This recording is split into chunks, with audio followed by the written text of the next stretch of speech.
All right. I think we're live without the picture. Oh, there we go. We got the picture. What's up, everybody? Welcome to Podcast Now. One day I'll nail the opening right as it goes live, but not today.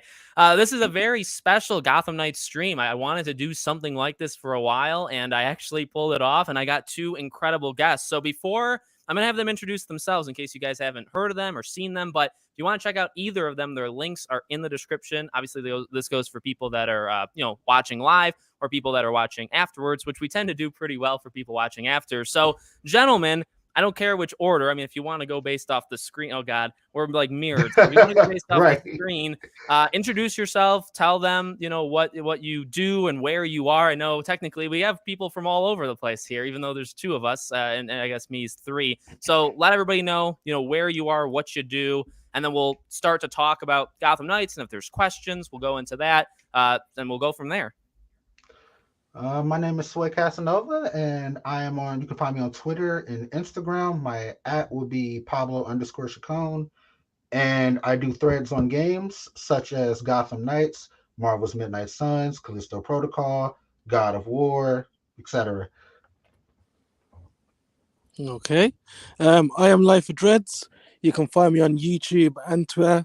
I just like to talk about games and just really that's it. That I like to talk about games that I play, that I'm going to play. I won't talk about nothing that I'm not interested in, but that's it really.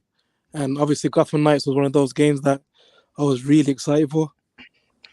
Nice. Very well. That's actually a very solid pitch and probably better than both of ours. So, Right. gentlemen, it's been a week, and we've all, I believe, quite heavily talked about it on all of our different platforms. I think me and Dreads, we've made like 1,000 videos each, and we've all talked about it quite a bit. But how do you feel a week after it being out? I mean, and you can talk about your experience with it, but also how does it feel as people that have covered it to actually, it's out in the public playing it. That to me is always kind of the most surreal that it's actually, we got to this point after years of not being here.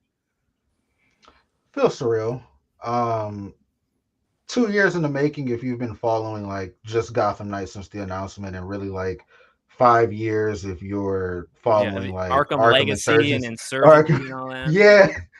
And it's just like now it's just like to see what the game turned out to be and everything like that. Like it feels surreal. This is I've mentioned it to many people, but I think that 5-year-old me would be happy with this. This is the Nightwing game I always wanted. So Yeah. I am in awe. I'm appreciative I even got it. So It's been an absolute journey.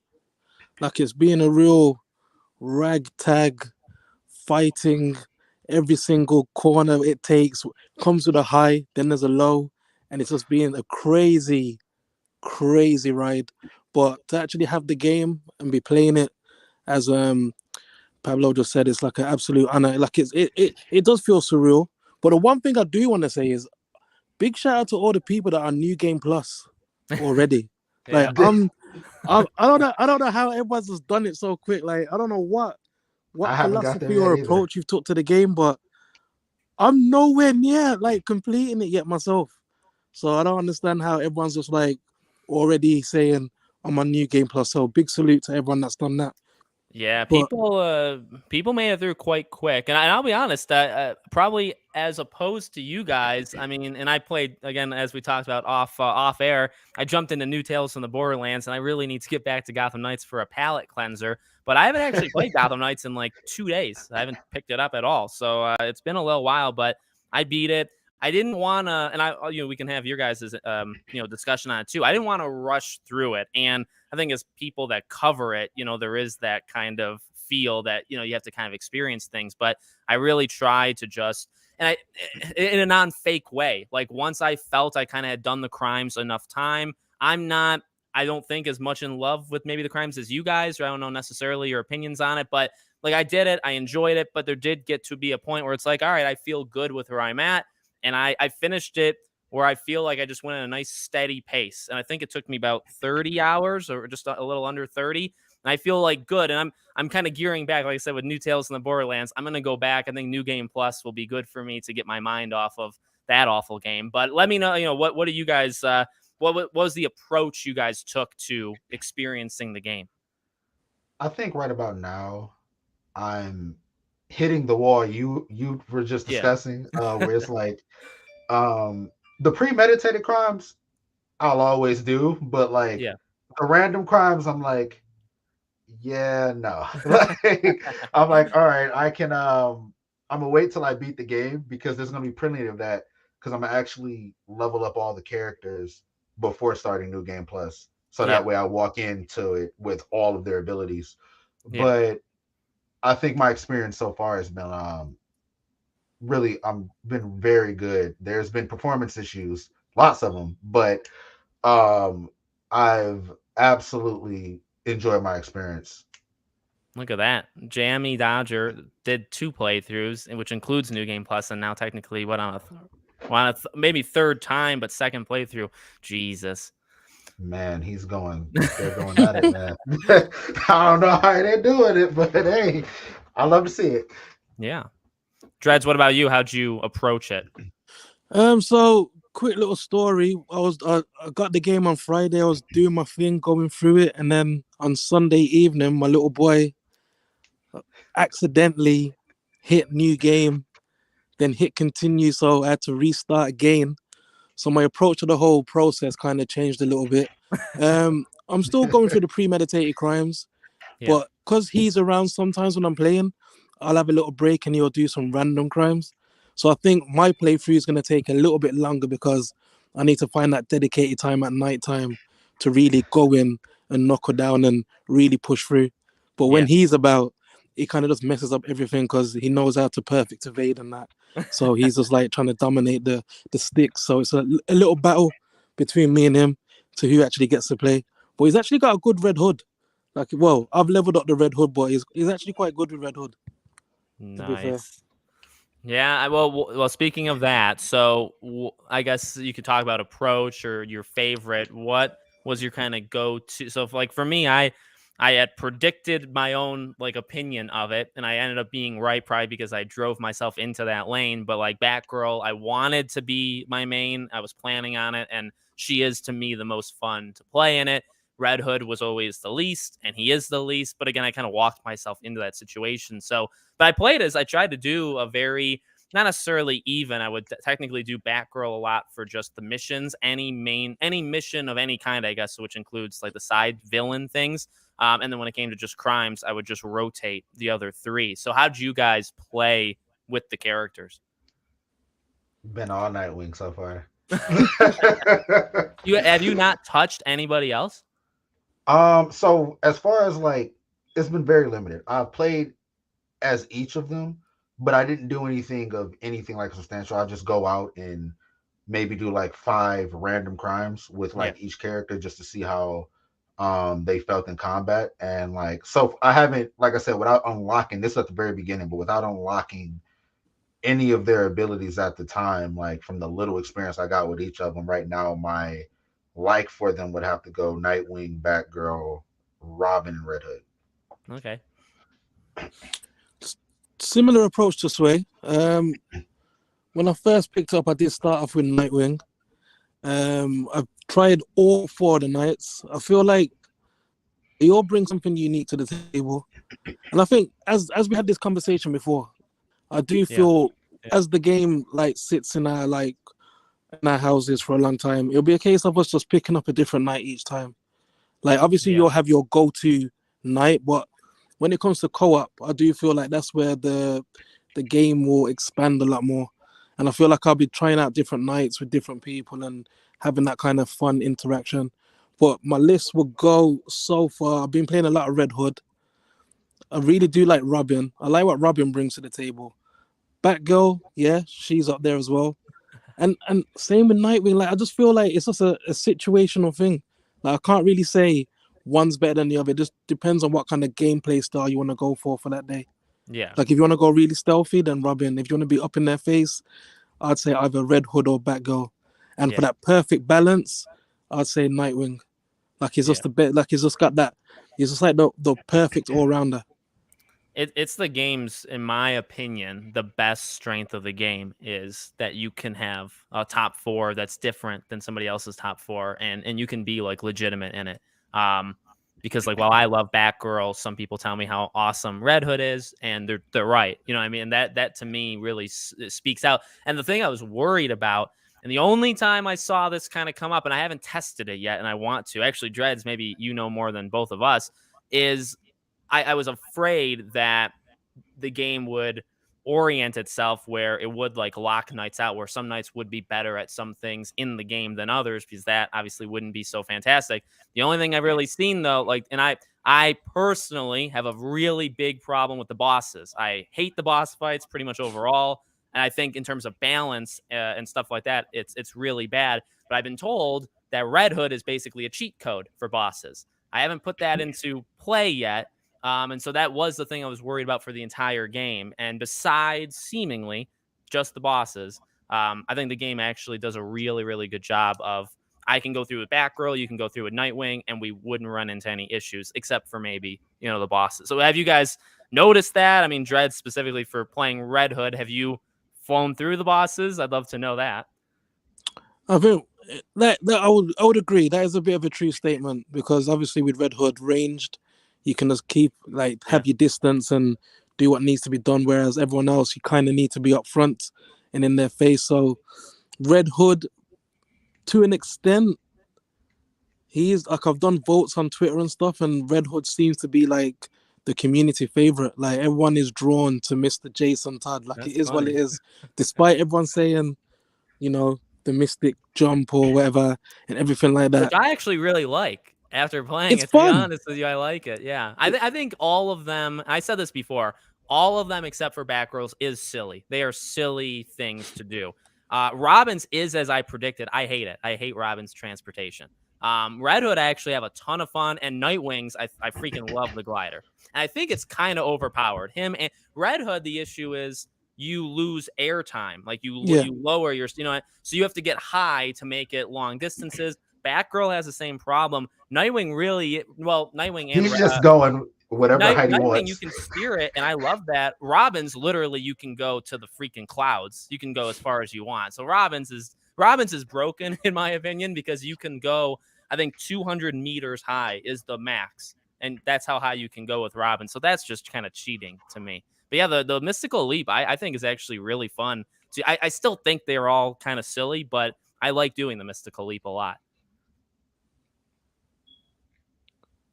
But yeah, like as you're saying, I do agree with that 100%. Like the traversal aspect of it, I do feel like I've been combining and mixing around from grappling and the bike. Sometimes I forget that I've got a bike. Yeah, me too. To be truthful, I forget that I've got one, and I'm just like doing like their own unique traversal. And then sometimes I think, okay, let's just zip around the streets. The missions are stressful. The bike, I don't know if you guys have done it. The bike races are stressful to me, because I haven't even tried them yet. One wrong turn and you're really in trouble. So you gotta really nail those turns. I like the bike. I don't know if I love and I saw other people point this out day one, like the motion blur, like the edges are always like the blurred thing when you're zooming. I kind of just got used to it. I can see how that's, some people like, it messes with their like head, like it makes them like dizzy or whatever. Like I can understand that. But I actually, it's a cool little, because you don't really get that in a lot of games, maybe rightfully so, but you don't get them that often. What do you guys think? And I'll let you guys, both of you, finish, this general answer, but thanks for the super chat. What do you think about this? What do you think about the future of the game? DLC, etc. You guys want to take that? So I think that the way I've been saying this since kind of after the point where we've seen what this game was going to be. Yeah. I don't think that this is the type of game where you're going to see like extra characters being added on to it and things of that nature. Yeah. I know it's easy to feel that because of the RPG and live slightly live service aspects of the game, but I do believe that this is a game where you're going to get realistically case files, yes, and new random crimes, and I could see extra skins, maybe even some comic book accurate transmogs or movie accurate transmogs. Right. But that's probably about the extent that I could see DLC realistically going. Okay. Yeah, same. I would agree with that as well. Like I think the way the game's set up, especially with the case files and stuff like that, that would be the perfect route for them to go because it'd just be a case of just adding that in, and you just continue that whole game loop all over again. The whole playable character thing, no, you might see references to other characters, Yeah. maybe, possibly, someone you might enter the world, but I don't think, like I know a lot of people are hoping for certain people to appear or turn up, which would be nice, but I don't think yet. Like I Yeah. think this is a great foundation. I think this is a good stepping stone of like a world building kind of game where who knows what they could probably pull off if there is success with Yeah. the numbers going Yeah. forward. And that's the key thing, the numbers, isn't it? Like reading truthfully, if the numbers are good, then hopefully there could be that sequel and then potentially the trilogy to wrap everything up. Yeah, you can see the potential. It's got like it's different in a lot of ways, but you see like Days Gone influence, like the same kind of general feel where it's like it is a messy game. There are issues with it. It's not perfect, but for laying the groundwork and for this studio specifically, like it's a pretty okay job. And you can kind of pitch it to yourself how they can grow from here if they're allowed to, and if that is a Gotham Knights 2, or even if it's a Teen Titans thing, even if you did another co-op multiplayer thing, but you used all the same assets and you still learned the lessons from this game. I mean, as long as they do that, which I imagine they would, then I do think like it gives me that kind of Days Gone vibe where it's not amazing, it's not a game of the year, it's not perfect, but for a studio that's had a troubled past, it lays a pretty solid ground, and then you can build up if they're allowed. And then the question just has to be, will they be allowed to? I think that all things considered, like Metacritic, if you look at Metacritic, for example, it is not received well both ways Okay. for crowds and critics. I But if haven't you looked. I'm gonna look right now while you're talking. look at the scores on the places where the reviews are, you can only do the reviews if you purchase it. So like Right. um Xbox and Steam, for example. Yeah. Xbox is sitting at a 4.5 out of 5 stars. Yeah. Steam is sitting at a mostly positive. So I don't know how much we know. We all have like probably our issues with publications, but I think that a lot of that crowd score was part of the journey that made this such a journey. I enjoyed it, but like just the things that this game had to battle since its announcement. Yes. So I definitely think that a lot of the perception that we see is probably people who've made their mind up one way or another well before this game it came out, and it's going to be different. But it's all going to come, like Dre says, it's all going to come down to sales and how that performs, and if they're allowed to make it, make another one or make a Teen Titans game. Yeah. That's a sad thing. The people that made up their mind, because I do think like you could easily, like even in my review, I mean, half was negative and half was positive. I mean, you can easily find issues with the game. And for Yep. those, especially like you said, like early on, that first wave of reviews from sites, and I didn't even notice at the time. I saw the IGN, the funny one of they literally do Yep. think it's Arkham, but the rest of them, there's actually quite a few, but like probably at least half that Yep. mention Arkham. And it's like, guys, again, like you can find faults in this game. You don't have to even like it. But going in, comparing it to Arkham, and then you make that known because it's in your review talking about it. Reviews. I mean, then that immediately is like, all right, well, where were your expectations? And I think we can all kind of guess. So that, yeah, you're right. I mean, and this game was always going to do that. That's the sad thing, is this game always was going to have that. Kind of their fault, kind of not their fault. It just was always going to happen. And I think they handled it probably as good as they could have, and I don't think Agreed. the media handled it as well as they could have. I think that going into it, when I go into any video game, it's just me, but I always start with who was developing the game, Yeah, and that's kind of where I set my expectations to, right. and just knowing that this team it's the same studio that made Origins, but practically a brand new Yeah, team, yeah, and the company has only made one game, which was before this one, which was Origins, yeah, and all of those assets were given to them by Rocksteady. Right. They got the Arkham City assets. So this is really this team's first time not only making a game completely from scratch, but making a game that is their idea. So Yeah. I think me coming in from it from the beginning, I was never expecting this next level Arkham experience or anything like that. I was waiting to see what they were going to do and go from there. Yeah. Yeah, and I think in regards to like their first outing technically, like they were brave. Like Yeah. it was a brave stance. You know, they've had to like really knuckle down and really try and override the waves of like complaint. But they were in a bit of a sticky situation because if they would have made anything related to Arkham, then the community, I'm just assuming the community might have said, well, why didn't you try something new? And Yeah. then when you try something new, then they're like, well, no, we want to Arkham. So regardless of whichever way they would have went, there still would have been some form of backlash, I would imagine. Like they would never have been able to win. So I think that's why there's going to be this, always going to be a big divide when it comes to this whole Arkham Gotham Knight situation. Yeah. Like if it's not Rocksteady doing it, nobody wants to know.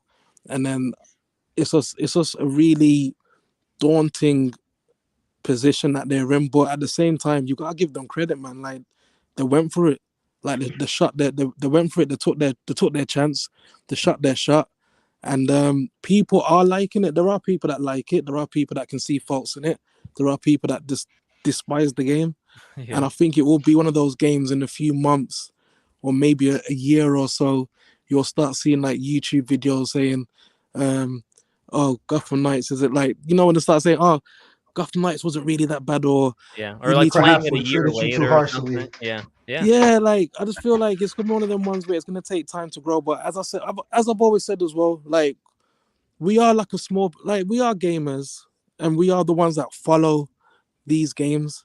But yeah, they cater for us and they give us little nods and Easter eggs and stuff like that. But the real target audience is the casual gamer, Yeah. the everyday Joe, the guy or female, whoever it is that's doing their thing and just has a few hours here and there to pick up. Like someone could walk into a store and see this and think, my little boy or little girl or my partner would like this, and just Right. pick it up.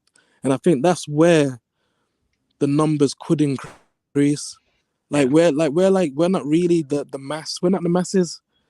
We're No. those hardcore gamers who follow search internet sites for any little tidbit of Okay. information when it comes to anything. Yeah. People out there living it, like, not saying that we're not living, but there's people out there just doing other things than following like gaming news. So I do feel like there is a strong chance that the numbers could reflect quite well. Like, Yeah. and I do feel like there could be a great potential for them to continue this going forward. Well, and ultimately, and that's a really good point, because ultimately, like this game, and I think I've said it before, like it serves a need that, and when you take a couple steps back, it serves a need for a lot of people. How many modern DC games are there where you can play with a friend and go around do crime? Like, True. and it doesn't even have to be good. Like for the, I see people in the comments, some people love it, some people don't. It doesn't even have to be good. It just serves a need that really doesn't exist. Now, this is I want to pose this to you guys as a question as well, and I've been thinking about this and talking about it just a little. What I'm starting to wonder / get concerned about maybe is because Suicide Squad, like this game was totally going to be a live service game. Like 1,000% this game was going to be. And I think even Jeff Grubb said that on Twitter. Like this game was a live service and they pivoted and they changed it. And so Mhm. Suicide Squad is the live service game. Now, my question to you guys is when Suicide Squad comes out, I do get worried about this game, even including DLC, because I almost feel like you have to do everything you want to finish with this game before Suicide Squad comes out. So if that comes out in June, let's say, and you're going to do DLC for Gotham Knights, because I don't know. I don't know if Suicide Squad is going to hurt it being close to the same game, but probably being a more, not like polished, but it's a more, like it knows what it wants to be. Like Gotham Knights Yeah. definitely doesn't know It what it was wants. all over the place. Yeah, because it was changed. That again, that's not, you can blame whoever you want, but Suicide Squad, from beginning to end is live service. So do you guys think that Suicide Squad could hurt it, or For me, I think Gotham Knights will be done with its run by the time. I don't think Gotham Knights is getting like 2 years of content. Basically, is what I'm saying. So, what do you No, guys think about that?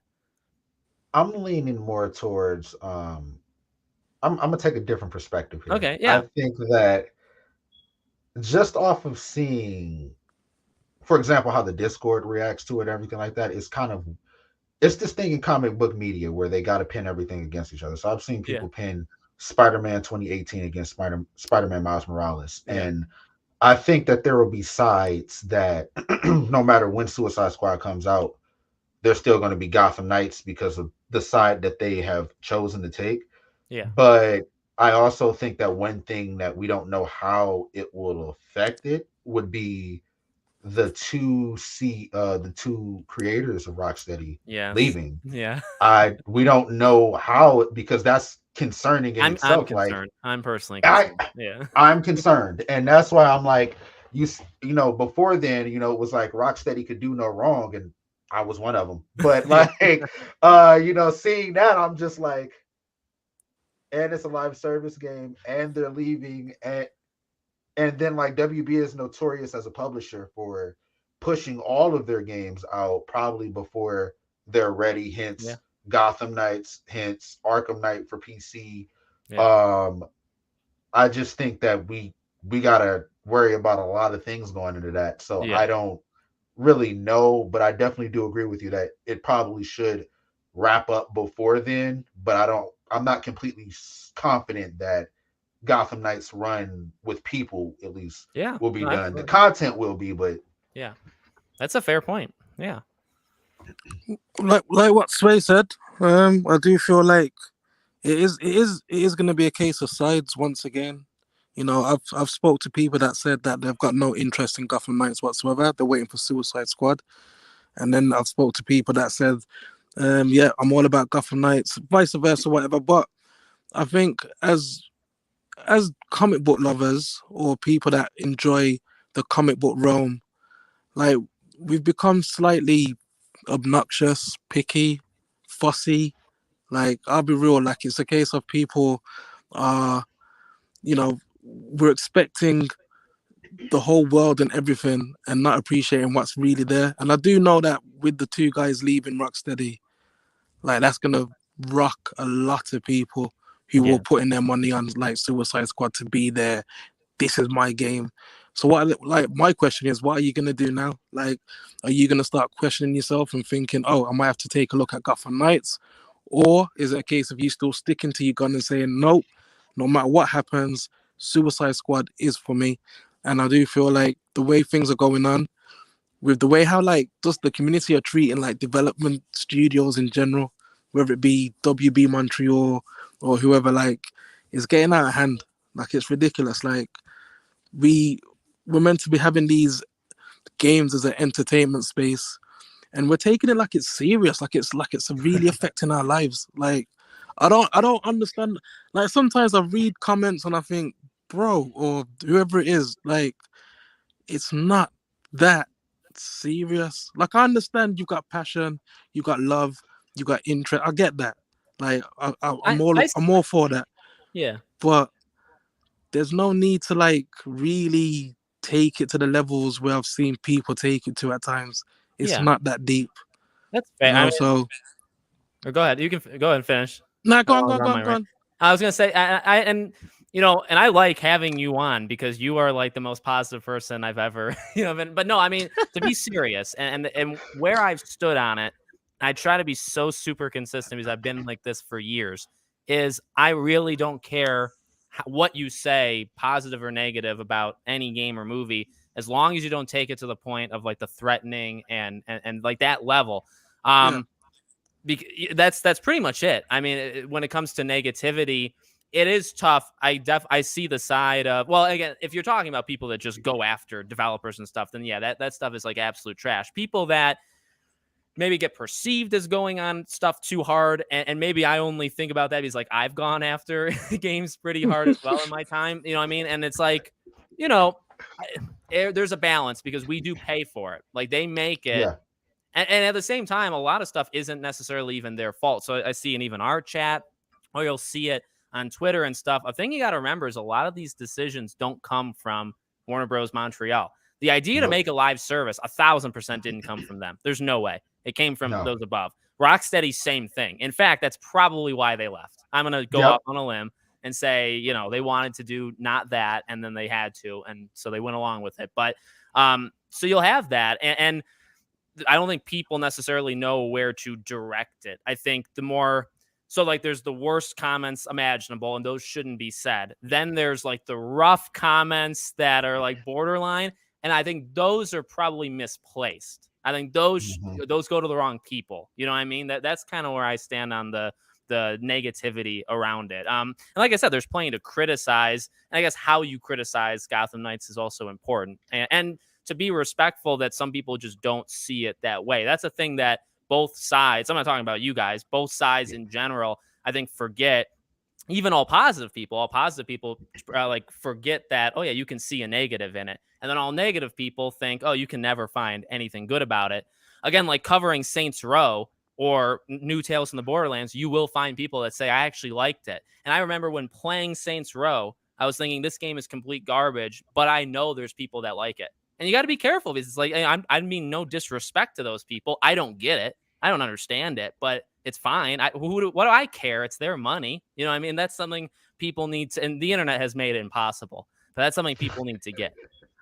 I think also one of the things that just being in the Gotham Knights Discord, for example, like it's like a war zone over there. And I think that for me, like even like when people will tell me about like, hey, they didn't enjoy it, whether it's on Discord or Twitter and things like that.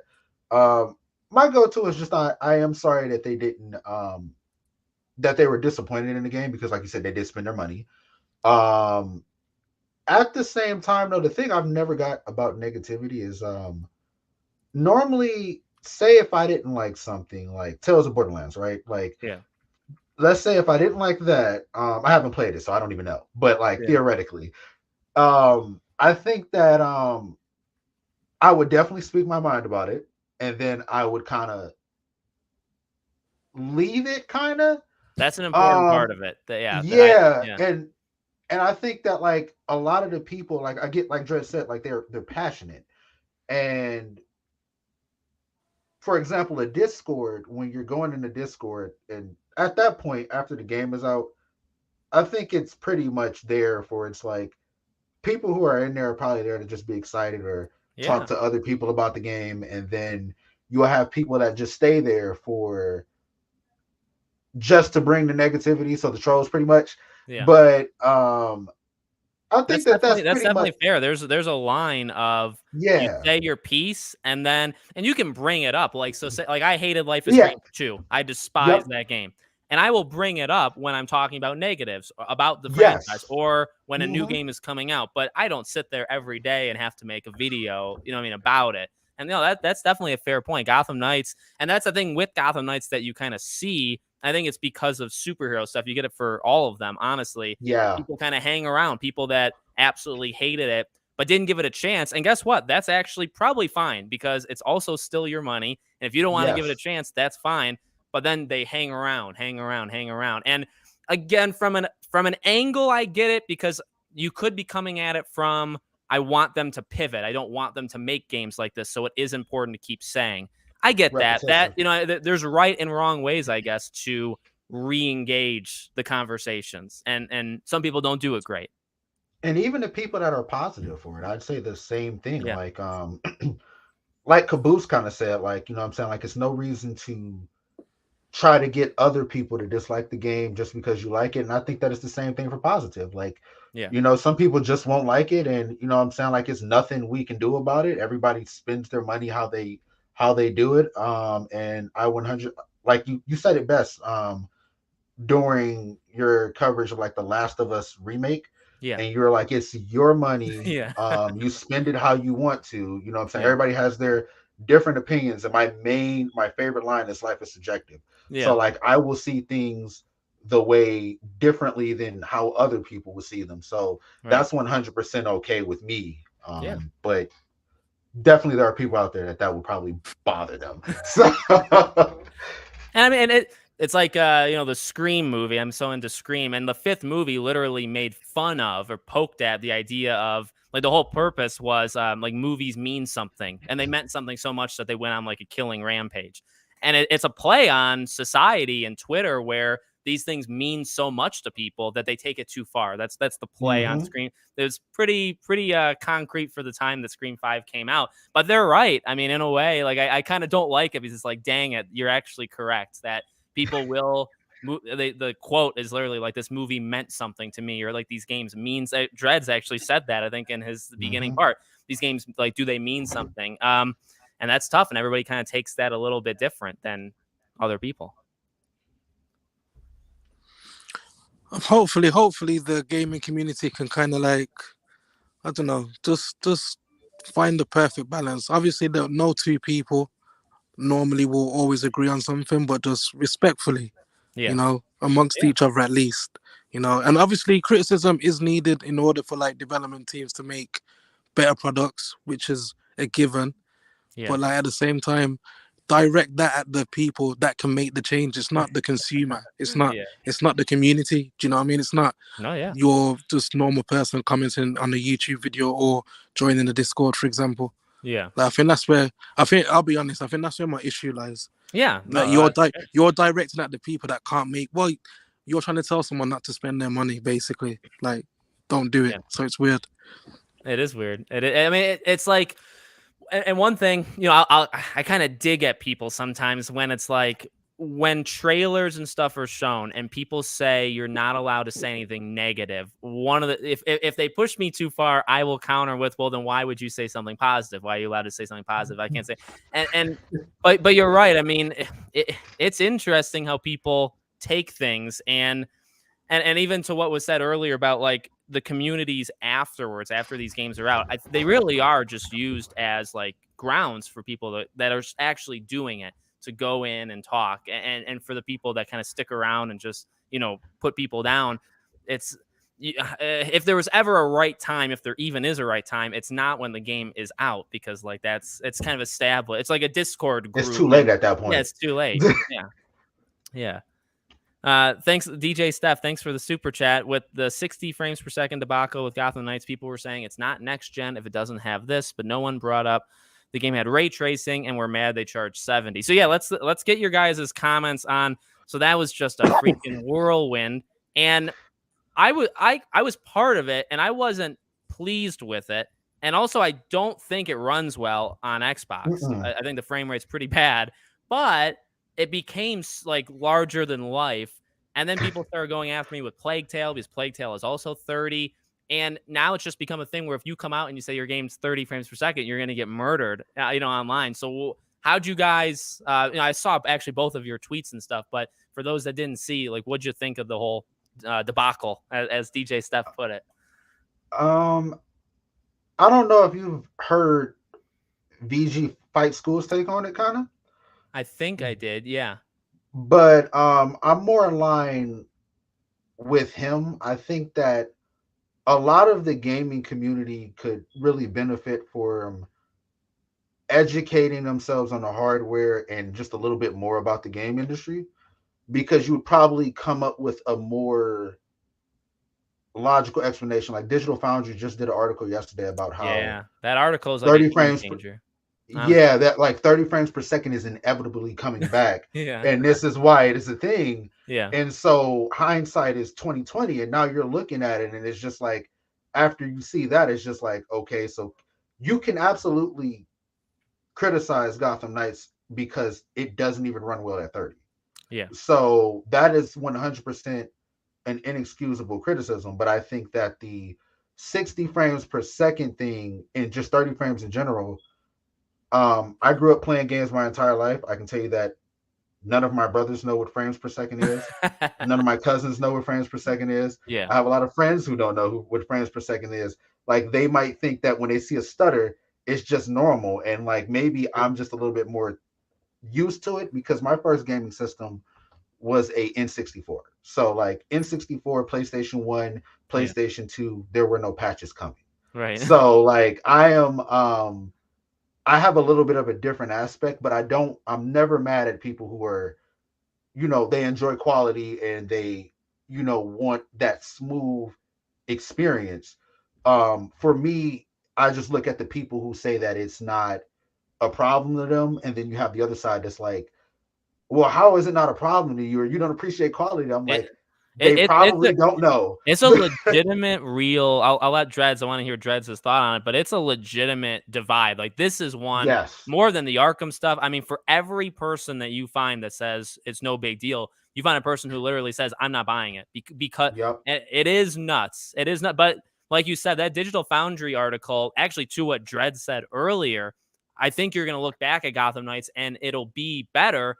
Maybe Mm-hmm. even for a couple of reasons, but that's one of them where it's like now that we know, and once more games start to do it, we'll say, well, were we too harsh on Gotham Knights because it was kind of the first one? The answer is yes. Honestly, it is. So that could honestly help this game a year down the line when people relook at it. But Dreads, what do you think about the whole thing? I think expectations. I think a lot of people that own consoles kind of a little bit misled into what they actually have in regards to hardware. And I Yeah. think the misconception was that everyone thought every game that's going to be coming out from now until whenever the next new iteration of whatever console comes out, everything will be 60 FPS. So I feel like when that news did break, that was the one that broke the camel's back. That was it. That was the one that just said, okay, that's it now. We've had enough. We're not going for it no more. Yeah. 30 FPS, are you crazy? Next gen on the PlayStation 5. Like, I saw it. Or I was just reading it. I could see the Discord just lighting up. And it was just a case of now that Digital Foundry have dropped that information. And also, as what Sway said with FG Fight School, like he comes at it from a gaming development point of view. And it Yeah. is really educational to hear him speak and actually break down the technical aspects of like how gaming development works and stuff like that.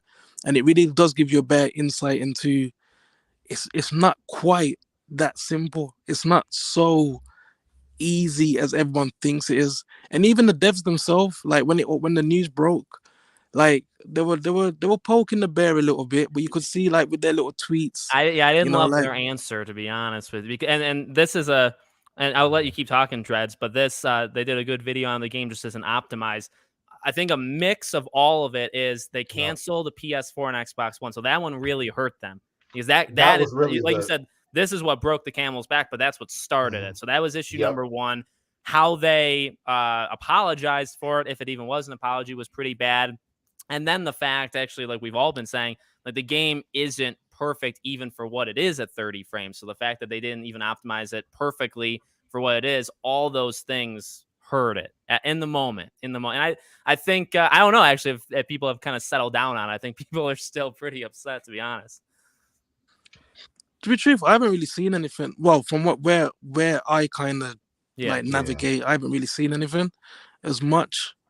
I think You're the people most are like kind of down to earth backing off. person on the planet. So, and your community is like it's very nice. So I don't think you'd see it, to be honest. Like you get the odd person that will say, "I'm not buying it," but to be truthful, I think people are just like Modern Warfare's out now. I think a lot of people have just diverted their attention to other games, and everyone's getting ready for PlayStation's getting ready for Ragnarok. So I feel like people have thought Gotham Knights is out. I don't want it. I'm done with it now. I'm moving on. I do think there's a sense of people lie when people say, "Oh, I'm not buying it because of this." There are absolutely people that they were never going to buy it, and they're just using it to. You see with Hogwarts Legacy with J.K. Rowling, I'm not going to buy it. You were never going to buy that game. Shut up! Like that's a lot of people do that. And so you got the thing with this 60 frames, though. To be honest, is especially day one or day two, like that weekend. There's people that are lying about it, but there are so many that there has to be some real people in that group, and that sucked to see. And to be fair to Gotham Knights, like Plague Tale completely skipped over that backlash. It just kind of came out. It actually, I didn't even know. He's like, I got it early and I played it. I didn't know it was a secret or anything like that. Like Plague Tale actually did it worse in a way because Gotham Knights seemingly was trying to hide it till reviews, which is pretty low. Plague Tale actually did hide it until reviews, and nobody really cared. So again, to be fair to Gotham Knights, other games kind of got away with it like the day after. and that kind of Gotham Knights took that bullet so they wouldn't have to. they did. Yeah, Gotham Knights. Yeah, they threw themselves in the line of fire so that other games could be okay. But again, I think that'll honestly come back, and hopefully people look back and say, all right, like either we have to, and that's actually where I stand too. You got to be consistent. So actually, even if you're negative, I'm probably the most negative of this group.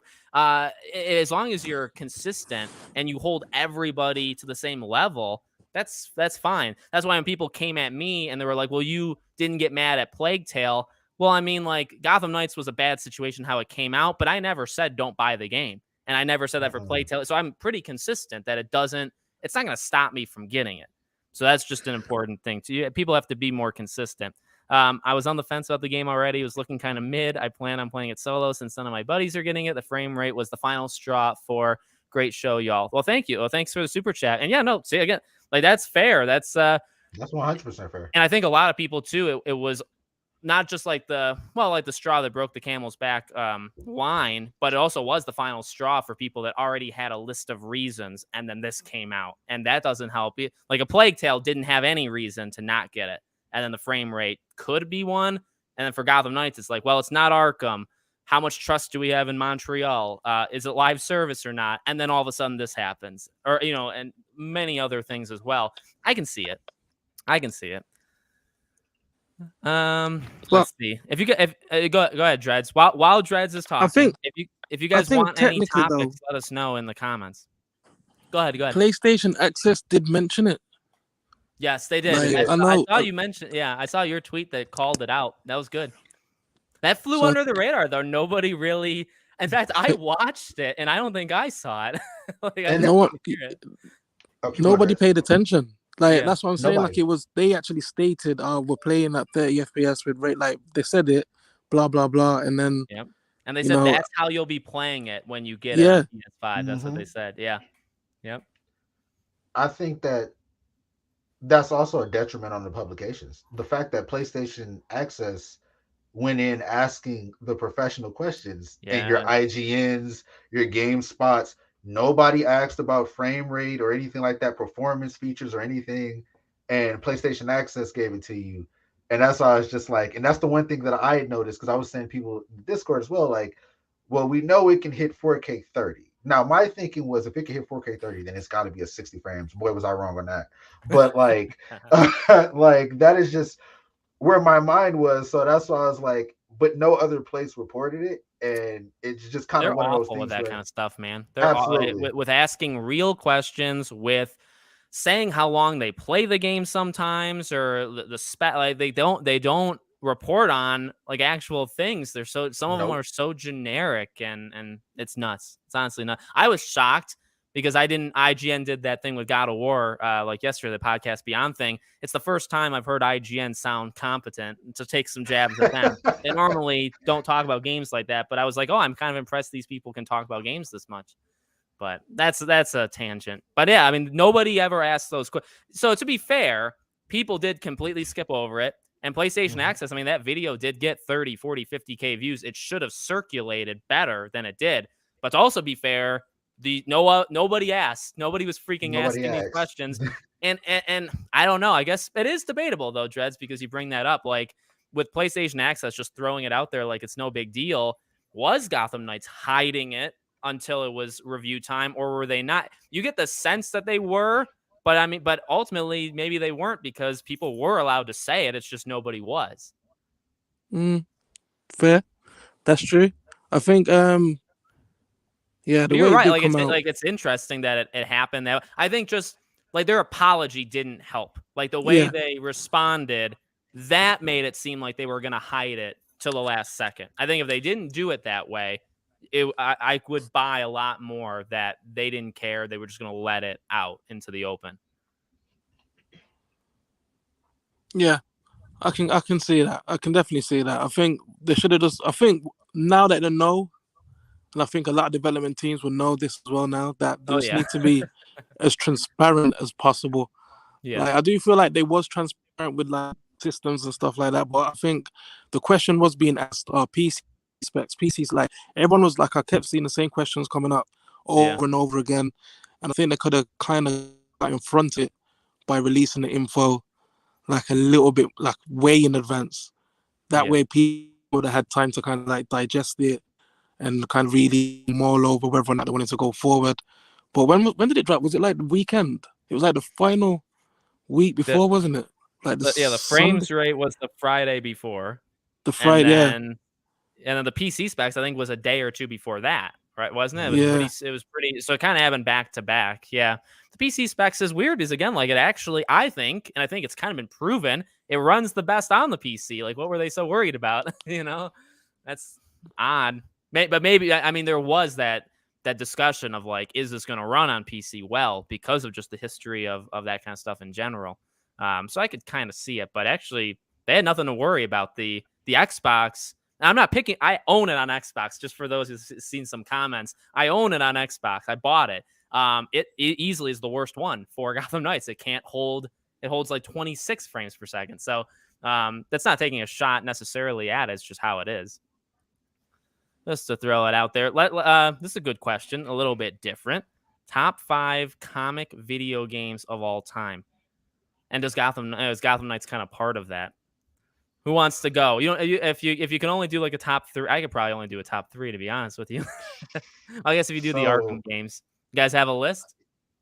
I'm gonna make it a little more difficult on myself. I'm gonna include all the Arkham games in one. All right, so I'm going to go right now. Top 5 comic book video games.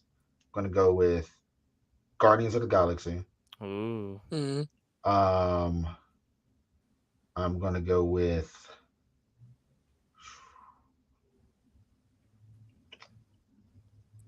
no pressure. Marvel's Ultimate Alliance 1. I really like that game. Then I want to go with Spider-Man Miles Morales, then Spider-Man 2018, and then the Gotham series. Whoa. I mean, the Arkham series. You're one of the Miles is better people? No, I'm one of the Peter's better. Oh, okay. So I like the 2018 better. So 2018 is in my second. Gotcha. What about you? Do you want me to go first, Dreads, or do you want to take it? Go for it. Go for it. Oh man. All right. Well, okay. So I'm gonna out myself. This actually is an outing myself kind of question. So before the Arkham games, I really played probably no superhero games. So I will have none since the Arkham. Oh my God. The number 1 is still probably Arkham Asylum. I will always love that game. And I've talked about it. Best versus favorite. The best Arkham game is not Asylum, but my favorite is because it just holds so many memories. So Asylum, see, Gotham Knights probably doesn't make it. Asylum City, but see, Guardians is so good. This is an incredible question. I'm not gonna rank it in a 5. I'll give you 5.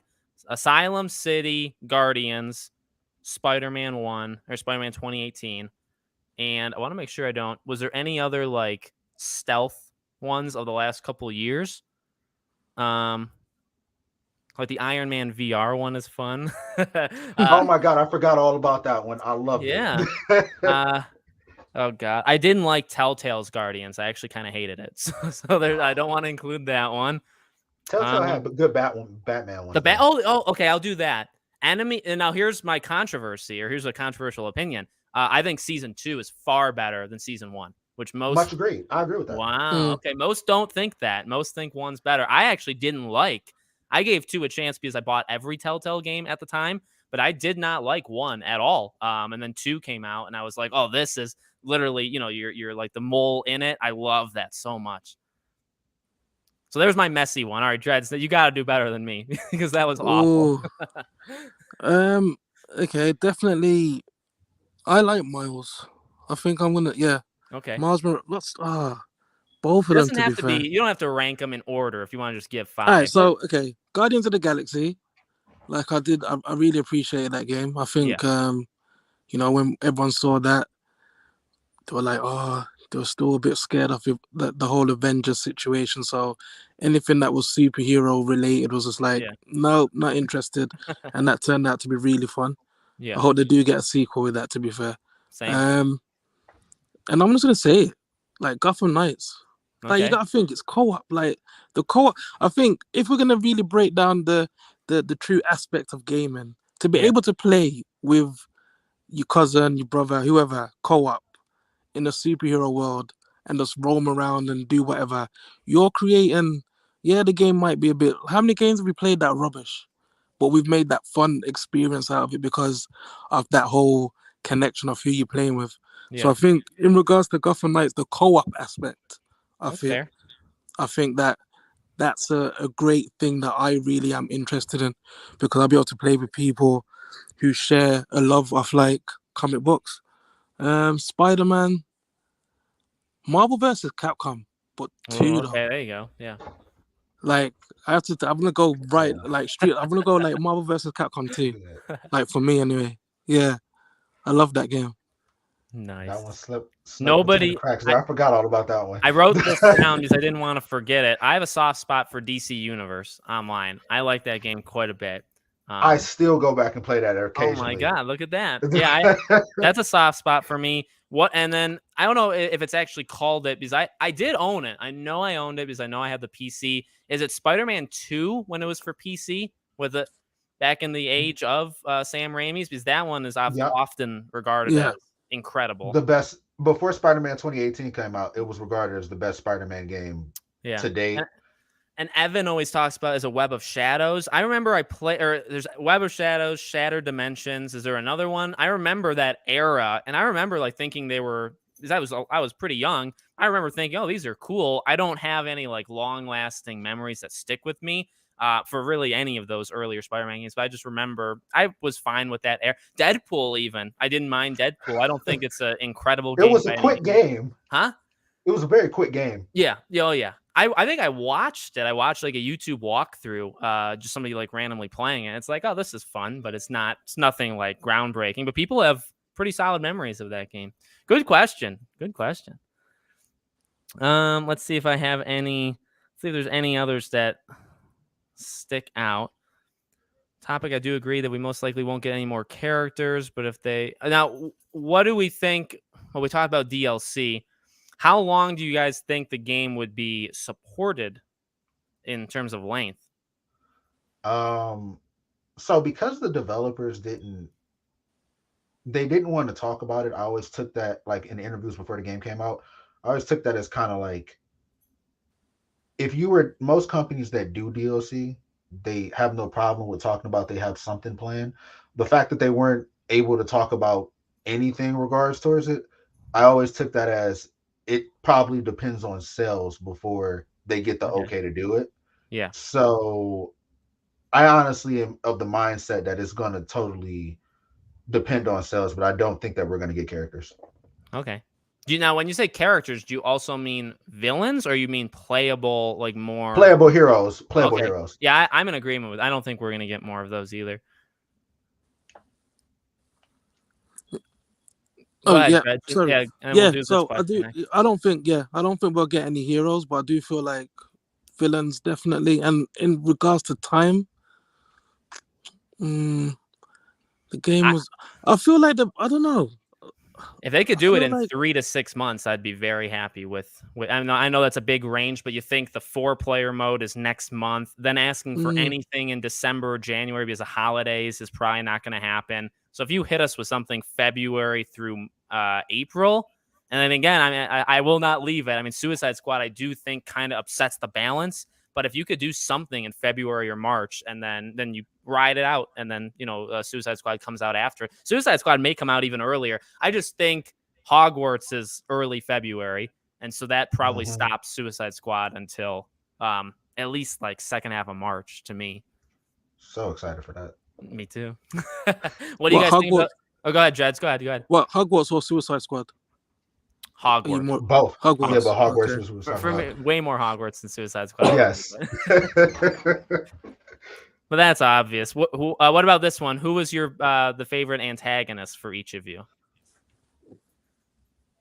I'm gonna in let Jess Gotham take it Knights? first. So out of all the side villains, and let's do side villains plus quarter owls. Who's your So favorite? so far, me honestly speaking, where I am in the game, Yeah. I just as of last night, the last thing I played was the Labyrinth. So I've only really, as far as main antagonist goes, encountered the Court of Owls. I've done a bunch of the side missions for each character, but Yeah. I haven't had like any of their boss fights other than Mr. Freeze, and apparently that wasn't his final boss fight. So it's Correct. the one that you've seen from the trailer. So Yeah. um right now I would probably have to say Court of Owls just because my experience from where I'm Yeah. at. Fair. Yeah, I have to second that because I'm not really far into the game myself.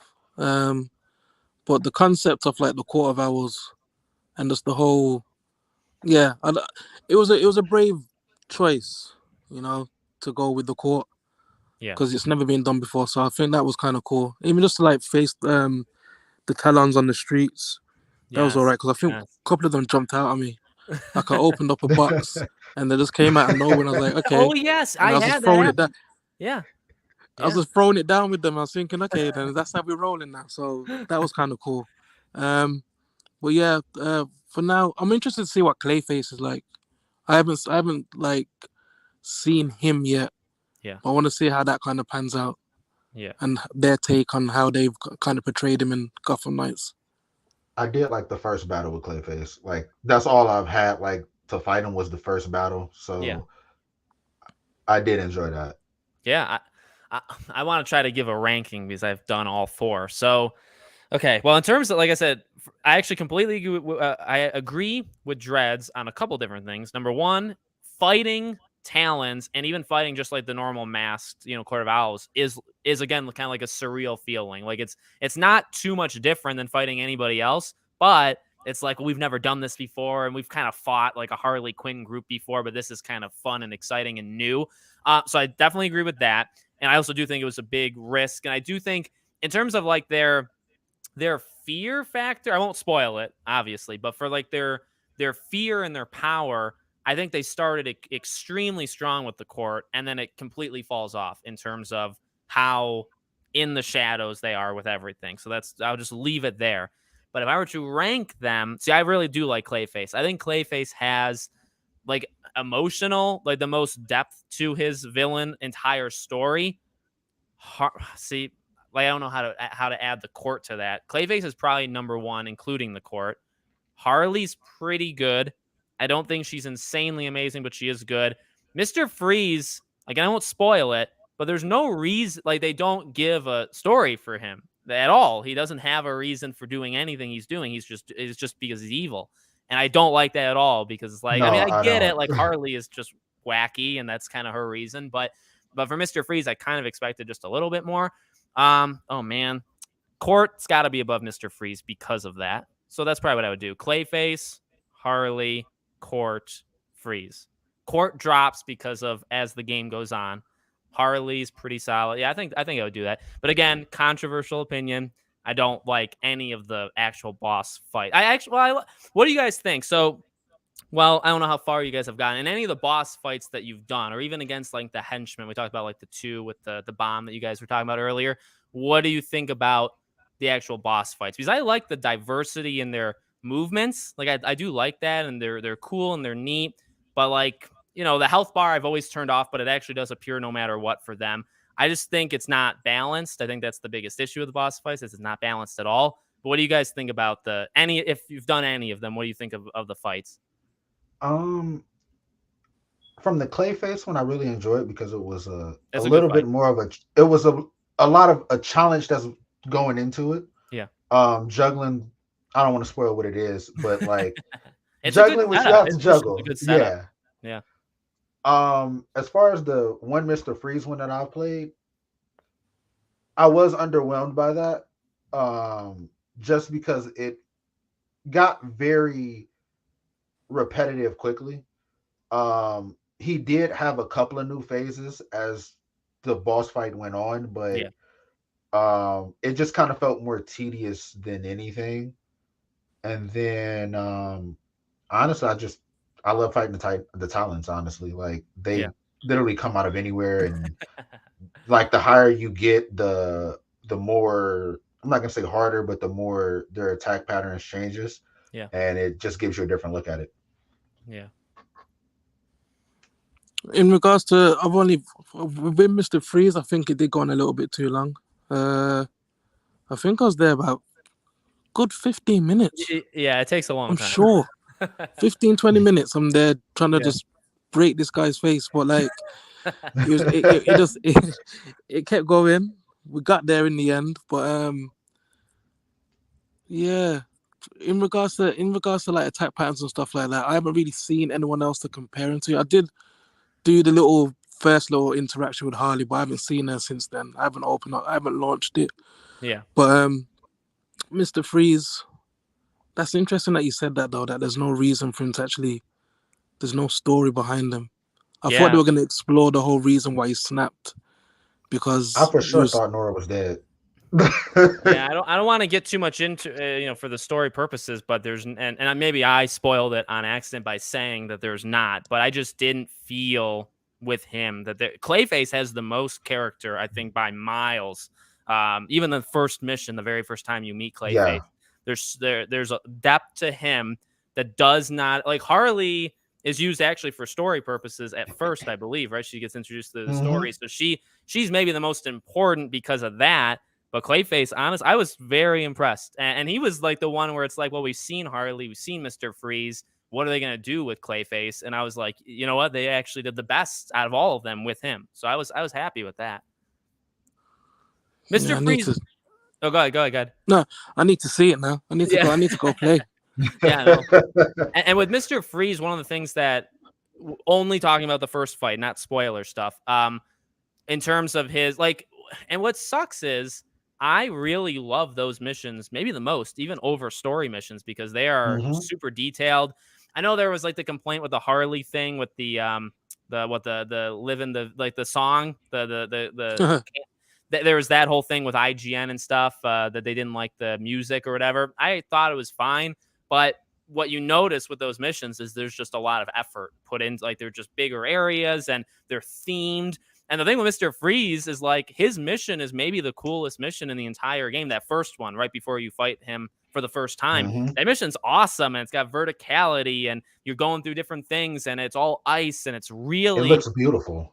yeah, and Mm. I wanted to, and I forgot. I remembered, and then I forgot. And now I remembered again, so I got to hold it. I want to try to like take a look back at the DC fandom to see like what, if anything, had changed, because I think they kept a lot of it the same, but I think there was a couple additions.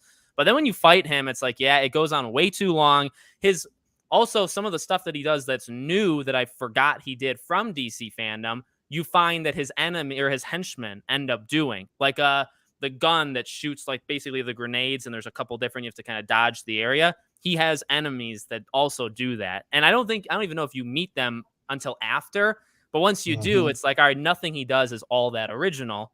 And then he's also, it just takes so freaking long. And I didn't have a fire build as people told me to do. I didn't do that.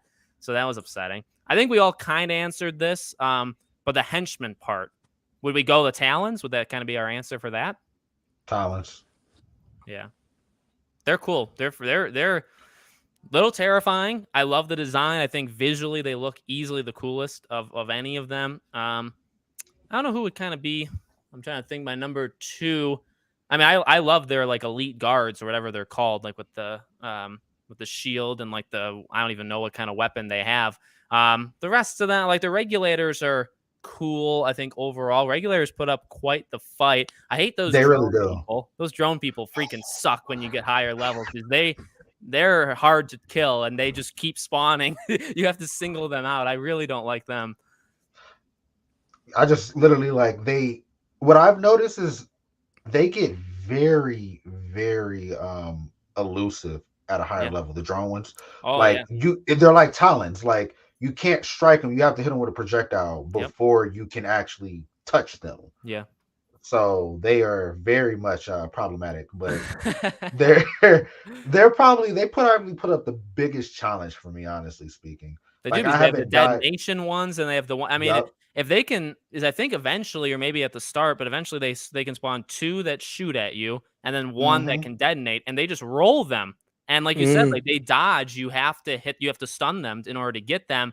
And then like Red Hood again is kind of a way to cheat it a little bit because he's more powerful and all that. But man, if you're playing it with somebody you don't feel comfortable with, those people are tough because those drones are really hard, I find, to dodge because they're just always shooting you and you have to worry about everybody else.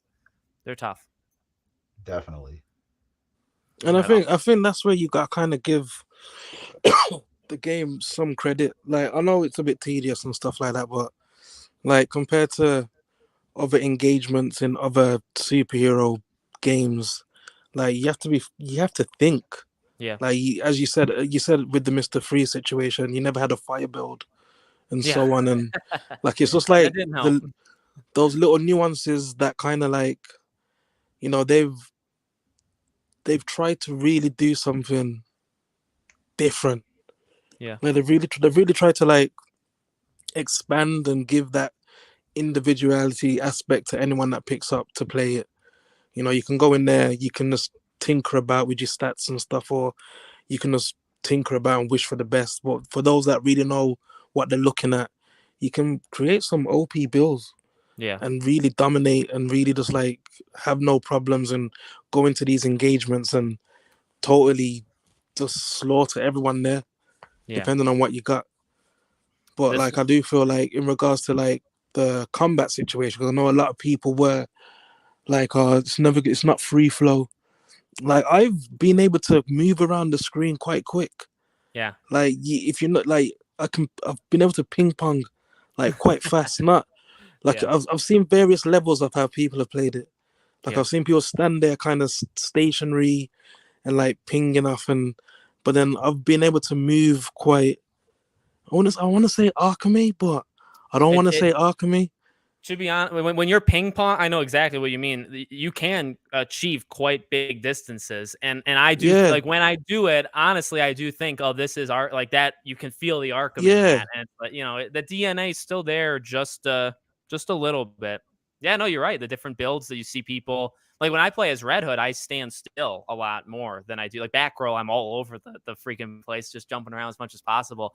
But yeah, different play styles, different players, the different knights all different. I want to address two of these things real fast. The random VR games actually got me thinking. Do you guys remember the I don't remember what it was called, but the Batman Arkham, the VR for PSVR? I love that oh game's yeah. I awesome. have that. I have it.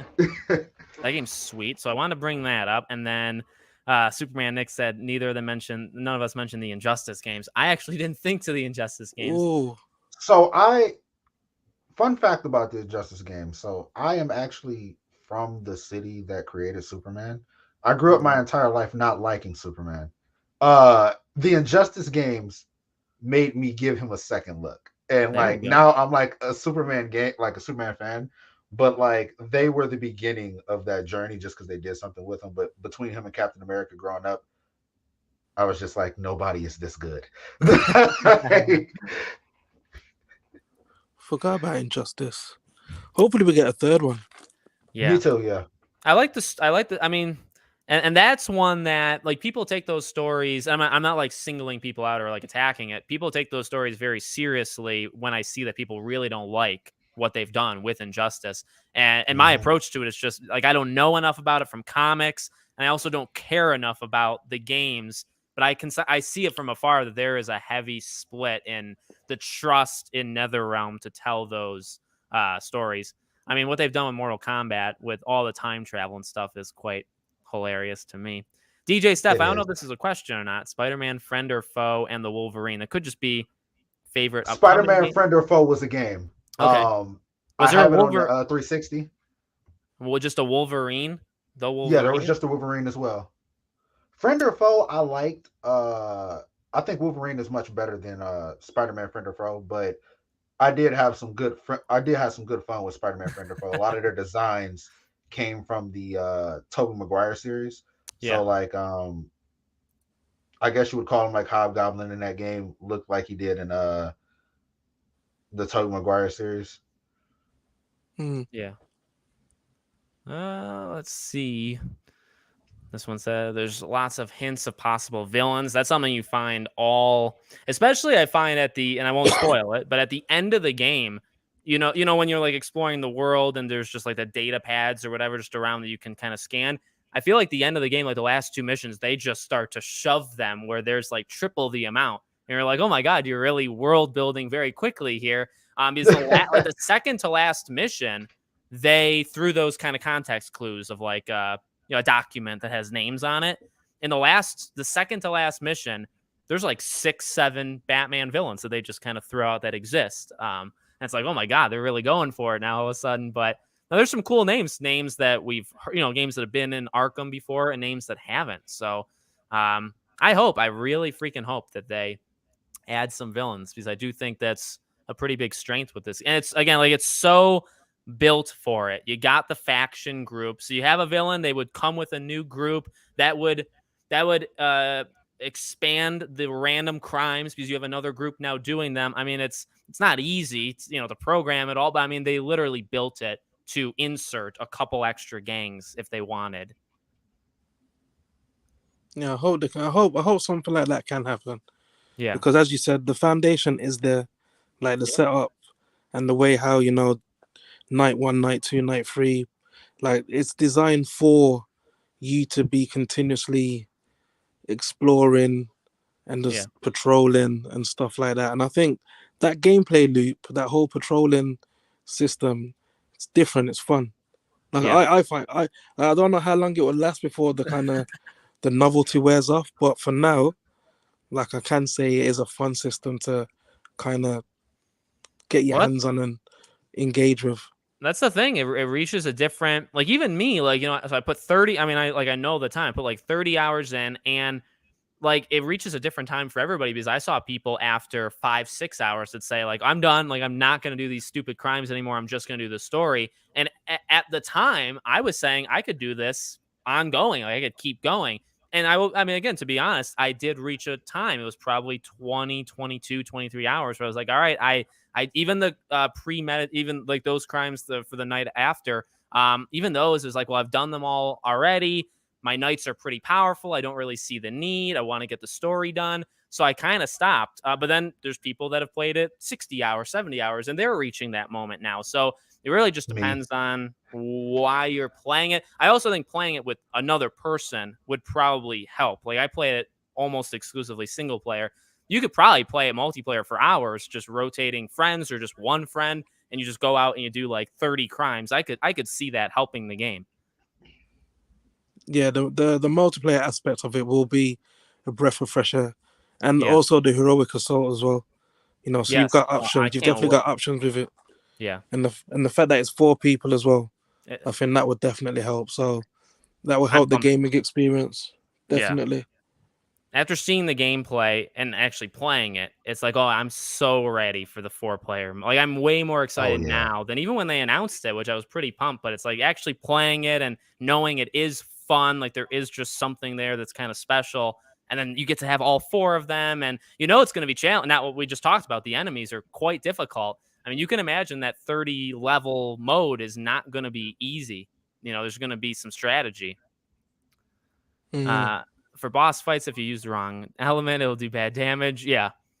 I think I may have had ice for Mr. Freeze, but I also play it on medium. Like, I didn't play it on, there's 4 in all, right? There's, I think, hard's the hardest, medium. I play it on medium. I did see people that say you could turn it down to very easy and you could destroy these bosses very quickly.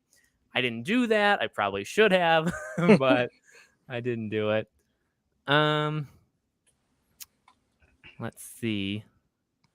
IGN always trashes games and their scores. I think IGN picks and chooses when they I think they like the partnerships that they value the most, they'll be more favorable to. Yeah. But like the Marvel and DC thing, I think that it's a whatever they like at that time type thing. Yeah. And then games where it's like they feel like they can go out the way and give the 5 just to say, look, we don't just give 7s. We give 5s and 4s and everything like that as well. So I think that's very their operation is very funny. VG Fight School is in the house. What's up, buddy? The man, the myth, the legend. I mean, really, it's a testament to all these people, both of you guys that are here as well as him. I mean, you guys crank in different ways, right? Because Twitter, YouTube, but all of these guys. And remember, if you guys are new, obviously we have more people here than the beginning. If you want to follow any of these fine folks, their links are in the description. And if you see this VG Fight School fella over here, I recommend giving him a follow too. Great guys. Honestly, all these people, really amazing. in a lot of different ways. Let's see. I'm just trying to see if there's any other kind of questions. We can hit up a few more topics and get out of your guys' hair. IGN was mad. IGN was mad that they had to wait so long to get the hands-on preview. Well, everybody had the hands-on preview late, to be honest with you. But did you hear their like review like at the end of like their hands-on of like the monthly IGN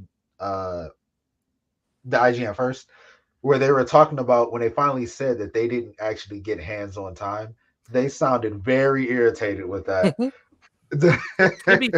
To be fair, that was like one of the first scary things with this game because much agreed. Yeah. It comes. I mean, like whenever Kotaku does it, like it comes off like they're freaking 2-year-old babies that they don't get like the special privilege. But in reality, and you're they said it. I don't think they said it in the beginning of the month. They said it much later, where it's they like said in the very last video. Yeah, where it's like, are we gonna see you guys play it? And they're like, we never got a chance to touch it. And I remember thinking, like, oh, that's not great. That's not amazing that you weren't allowed to, not from like a special privilege point of view, but like it's a few months out.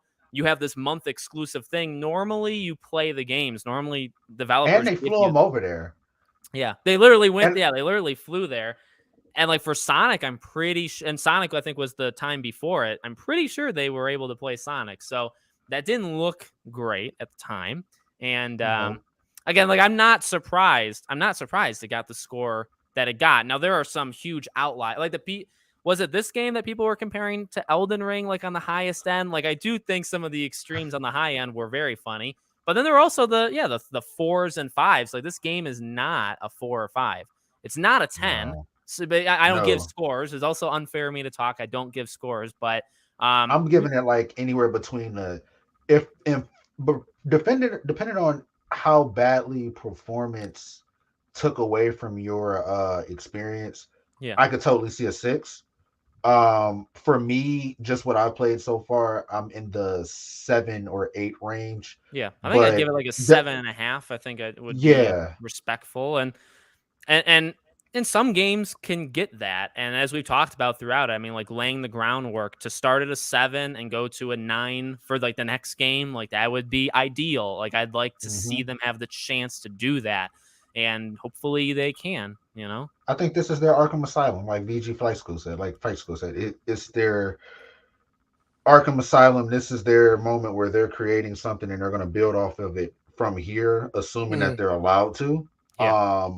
I believe that this is their jumping off point. It's just up to the audience to, because I think even GameSpot said it when they did their impressions video, where the ladies said that when she stopped trying to play the game like it was Arkham, that's when she was able to actually get into it. And so I think that once people kind of leave the mindset or accept that it's not Arkham, because even Rocksteady themselves were done with Arkham after they were. So that's why I'm like, if they've moved on, I think we can move on to something different too. Yeah. But I think once people just take those blinders off, I think they'll be able to enjoy it a little bit more. And then there are obviously, like I said, be people who don't. But I think that is definitely part of it. Yeah. Yeah, I think I have to agree with that as well. Yeah, definitely. Like the whole, just accept the game. Just try to accept the game for what it is, and just try it and just experience it for what it is. Yeah. And if you can look past the whole Arkham conundrum, then you will see that there is something there that could potentially spawn something in a few years that could potentially be a better version of what this is. Yeah. I liked it for what it was. I mean, it's not every game needs to be. I mean, like, and there's a sense to that where it's like, all right, that's a little silly to say, but I mean, in reality, not every game does need to be a perfect scored game. Not every game needs to be insanely incredible. They have to, like we've been saying, kind of like scratch an itch, fill a void. And I do the multi. Well, what's odd about it is like I played this game not even like that. I didn't even play it as a multiplayer game, and that adds a dimension that this game has that other games do not have, even if it's not. And it definitely isn't. It's not perfect. And but it still fills that. And like I think maybe Dreads was saying earlier, like, yeah, there are so many casual people that I don't know how many people still go into GameSpot or ask the Walmart employee about the game, but those that do, I mean, this game probably speaks to them in much different ways Mm-hmm. than the diehards on YouTube, and because we're not the only ones, and I think people do definitely forget that. They do. What's your opinion on IGN? I personally think they only played through the first case and then left the game. I think they played it more, but I'm really questioning that Arkham reference in the beginning. Right, like crazy to think like in the first minute or 2 minutes, this is a continuation of Arkham. Like, Yeah. what? That did not look good at all. It should be a requirement. Let me just throw this in as a tangent. When you review a game, and I'll even throw myself in because I've gotten games early. When you get a game, you should have to disclose like your trophy list or your profile. Like, you should see how long you played it and what you know. Mm-hmm. Like the trophy list, I guess I'm only bringing that in to see like what you actually did. Like, did you go through it all the way? Or if you played a game for 5 hours, but if the game is 5 hours long, then you still did beat it. There should be that transparency, and there isn't, and I don't get it. I would do it. I played Plague Tale for the 16 hours or so I said I did, and if I'm lying, well, I'll show you my account. They should have to do it as well. Did y'all see the video that IGN posted of the Gotham Knight score being a mod in Spider-Man? So I know they did it. I didn't watch it. yeah, so it's just like little stuff like that. I was just like, that is very ballsy of them. But I'm like, out of all this negativity, I'm like, Ragnarok is coming. Like this is, I think we talked about it privately, but like this next couple of months to a year, like string of games is going to be like amazing. Like, how do we have time to linger on FPS game? That's what I'm like. They'll move on though. The next big story will draw them, away. Don't get me started on the Gotham Knights TV show. Oh my god, it's bad when the developers were mad at it. So yeah. Is that out yet or no? No. Because I know. I mean, I've seen the trailer. I didn't know if it was, but yeah, no. As soon as Warner Bros. Montreal, like you could clearly tell they wanted nothing to do with that, and that's the most funny thing of the whole group. Sir Axis, what's up, buddy? How do you feel about the crafting? We haven't talked about that. What do you guys think about the crafting? So I like RPG games. However, I was not a fan of it here. Okay. I like the customization, but the crafting I could have definitely done without. Yeah, I could. But at the same time, getting loot in this game was satisfying to me, but actually using the loot, I hated it. Well, there's so many loot types, and I don't know their names. I don't know what they do. You just get them. and I said that. Like I have nothing massively. Like I don't despise it, but I could, like you said, I could totally not have it whatsoever. But that's the biggest atrocity to me is you're getting all these colored materials, and it's like I don't know what they're even called. How am I supposed to use them? And they do make it pretty easy. Like I will say, it's pretty simplistic of how to do it. So thank God, except for the mods. The mods are also easy to fuse, but that's disgusting menu. And you get, what I mean? With all the, it's one of the worst looking designs I've ever seen. It's just so, because if you get like hundreds of them, which you can, it becomes so cluttered in that, fusion menu. I don't know what they were thinking. I fuse them down like almost after they get to like. But you can get it big, and it looks atrocious. So, what do you think, Dreads? What do you think about the crafting? I think the crafting situation for those that are familiar with RPGs, like it would just be like War of the Ducks back. But then for those that were looking at this game as more of an action adventure, straight in, just going out, punching faces, changing a suit, it can be very overwhelming. Like it does. There is a lot going on when you first look at it. Once you get to grips with it and you kind of understand what you're looking for, what you need to do, then it's just that question of, are you willing to accept the process that WB's kind of put in place? But for me, it's not really that bad. I'm all right with it for now. Like I'm still in the early phases of the game, So I'm not Yeah. really, I haven't really sat down with it hard and been like, okay. Yeah. But for now, I can cope with it. I can deal with it. There's something special to seeing, and I thought this was even with Avengers. There's something special to seeing like the numbers pop and like, oh, you're like a more higher level. Like there's something, I don't know, maybe it's me with numbers, but there is something like satisfying with that.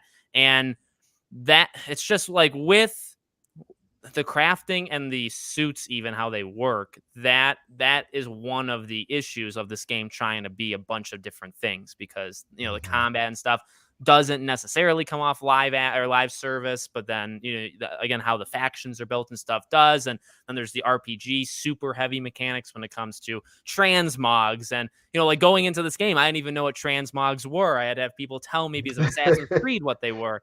And it is a blend of a lot of different games. I think, again, like to their credit, it's not all that difficult, like to understand. Like once you get in and you're crafting, and there's different builds and stuff, but like you want to have maybe a different suit of every kind or every a weapon of every kind, so you can deal that damage. But it's really not anything more than that. It's more about how it looks. I don't think it looks like appealing. I mean, it doesn't like No, draw it me doesn't. in at any point. Now, like you guys said with the suit visuals, it looks awesome. And I did see Yes. this question. I think I skipped over it, but real quick, do you guys have like a preference of a suit that you like for them? I am going to play through all 4 nights. At least my first, like, my story playthroughs are going to be in the Gym Lee suits. Yeah. So, like, my Nightwing playthrough has all been in the Gym Lee suits. I have played with customization, but like when I go out, I'm rocking the Gym Lee suit. Nice. Same. I've been using Night Watch, but then I've also been using New Guard as well. But Yeah. I'm after night ups. I do like the night ups. Yeah. I think Robin's night up suit looks really good. So clean. But definitely Night Watch for now, Yeah. and maybe the New Guard stuff sometimes. But to be fair, I've been poking around the suits a bit, and they're not all of them. I'm like, I'm not keen on all of them, but there's always that variety. Yeah. There's some that if I craft, honestly, not many. There's maybe I think there's 13 if you don't do the DLC, or maybe there's 12, but I think maybe 3 of them, if I craft that suit coincidentally and it is that suit, I'm like, no, I don't want it. I'll switch it. I'll transmog it to something else. But beyond that, honestly, it really, and I don't even know, because I'm not, as I've said before, like suits I don't really ever switch suits. I will be very fair though to this game. I change suits a lot. I love the looks of a lot of them. I experimented, and the only other game I've ever done that with is Spider-Man 2018. Other than that, I normally use the suit you get at the beginning of the game, and I play it through. So to the game's credit, like they look visually super good, and I wanted to change them. There's just a few that I did, and then now I think you have to beat the game 4 times, because you have to get the ending with all 4 to get that knighthood one. The knighthood one for Batgirl, I'll tell you, is very good. I don't know if I'm going to play it through 4 times, though, to get the other 3. But suits are sweet. The suits are, and like you guys said earlier, like DLC, for the love of God, it's so easy. Just give us a couple suits here and there, and you'll be fine. I think that was probably my only disappointment with, like my major disappointment going into the game was the lack of comic book or movie accurate suits. Because like you're greeted with that as like with any other comic book game you've played. Yeah. Most of them will have those options, and that's why I feel like I'm rolling with the Jim Lee suits a little bit more. Right. But normally my approach to superhero games is just I play in the default suit the whole first playthrough. This is the first game I didn't do that. Oh, I'm getting told live on air, you actually only need to beat it once and you unlock it for everybody. Sweet. I don't even have to do it then. Once I beat it, I didn't change character, so I actually didn't know, but that's awesome. That's awesome. Yeah.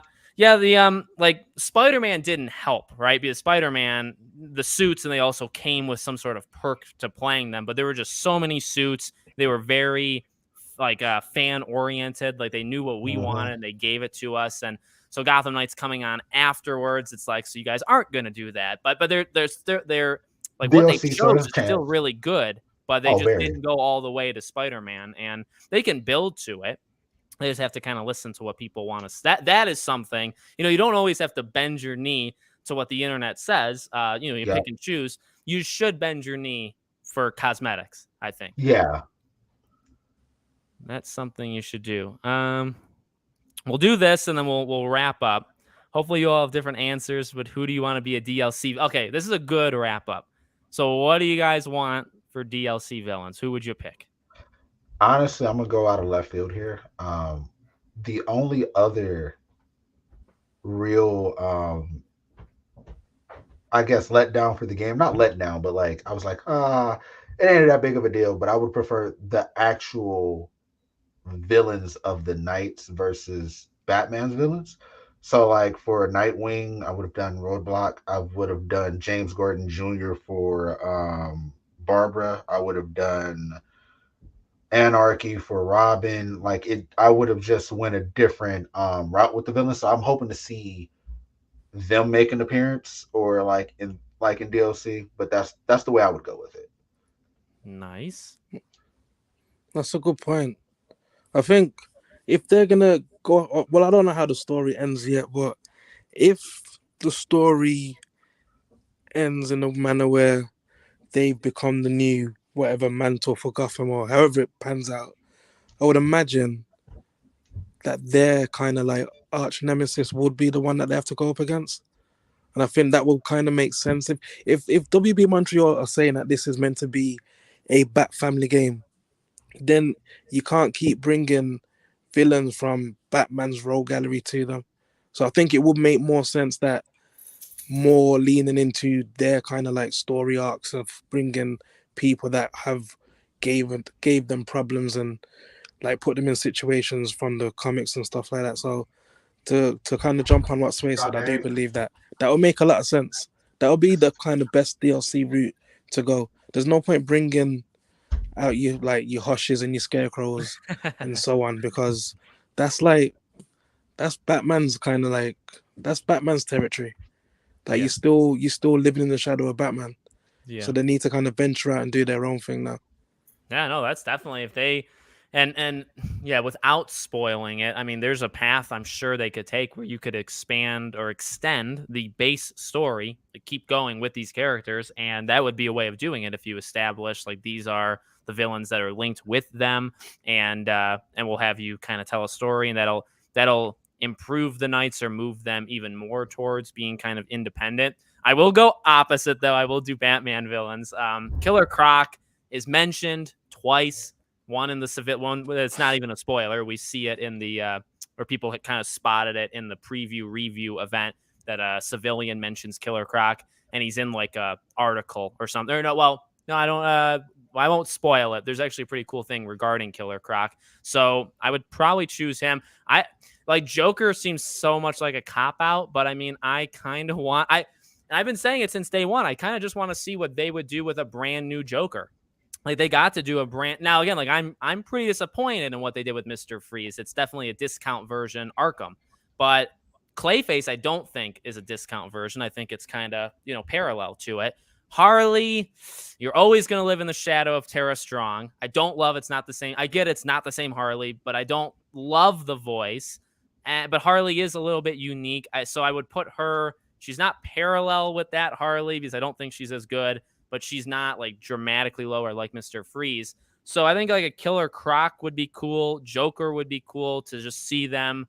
They got to do him technically with Origins, but you have to kind of stay in line with the other Arkham games. So I'd like to see what you do with that. I know their answer has been he's not in the game, and he's not.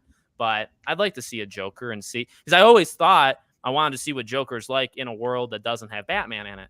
And Harley is actually kind of cool. That is one of the more personality-driven moments of her story is finding out about Batman. So that's nice. I want to kind of see that for Joker as well. But last thing, if they had to bring in a Batman villain, I'd like to see Deathstroke. Oh, okay. That would be the most personal for Nightwing by far. He's more of a Titans and Nightwing villain than he is a Batman villain. So I definitely think that would be like the best choice there more than any. I'm shocked that they didn't do it. Hopefully they're saving it. Hopefully that's the case. Hopefully we get it. Who knows? I thought that would have been like a given. Do you guys know this off the top of your head? Because I've actually been wondering this too. I don't have it. The talent suit. You know how to unlock the talent suit? I've been trying for hours and can't get it. I don't know how you get it. I mean, to I be don't honest, if either. we don't know, the answer is just Google it, and I'm sure you'll find out what you have to do. It's probably collecting something. I thought you would get something, and maybe I haven't done it. Like when you find all of the when you have to go through like the time trials to get all of Batman's thing, and then you find like a hidden stash. I thought you'd get something special at the end, and you don't. I don't believe. So that was kind of disappointing. I thought you would get something rewarding. I didn't finish all of the planting the fake evidence one. I've done 4 of the 5 missions where you have to sneak in and you can't be seen or anything. I think you get something for that, but I don't think it's a suit. So some people are saying they know. So maybe the community can help you out, or at worst case scenario, just Google it. But that Talon suit is really good looking. I really like that suit look. All right, guys. Well, we went on for a bit. The fake evidence is amazing. The cuts I've heard. I don't know if you guys saw this. The cut scene at the end. I seen it. Oh Yeah. my god. Yeah. You want more Batman? You do that. And well, I think we'll end it here. So if you want to follow these two gentlemen, and obviously VG Fight School kind of rounds out the trio as well on the in the chat. But if you want to follow these two, their links are in the description. Just click them; they'll take you to either Twitter or YouTube. I keep pointing the wrong way: Twitter, YouTube, and yeah. So, gentlemen, any final thoughts to say for the people at home? Thanks for watching, and if you've been a part of this community and this journey, thank you for going on it with us, and thank you, Alex, for having us. Of course. Yeah, definitely. Thank you for having me on, having us on, and just keep enjoying gaming, whatever it is that you decide to play, whether it be Gotham, God of War, Spider-Man, whatever it is, just enjoy it. That's all it is. It's all about gaming, man. Just enjoy that. Very true. God of War is upcoming, guys, and I can't freaking wait, but that's a discussion for another day. All right. Thank you for watching so much. This was a blast. These two gentlemen are honestly true people. I love their personalities. They're very down to earth, and they're real more than anything else. I try to surround myself with real people, and that's what we have here. So follow them. I definitely want to have them back in future videos as long as they're willing, and we'll put this thing on again with future games, okay? Thank you all for watching, and we'll see you all on the next one.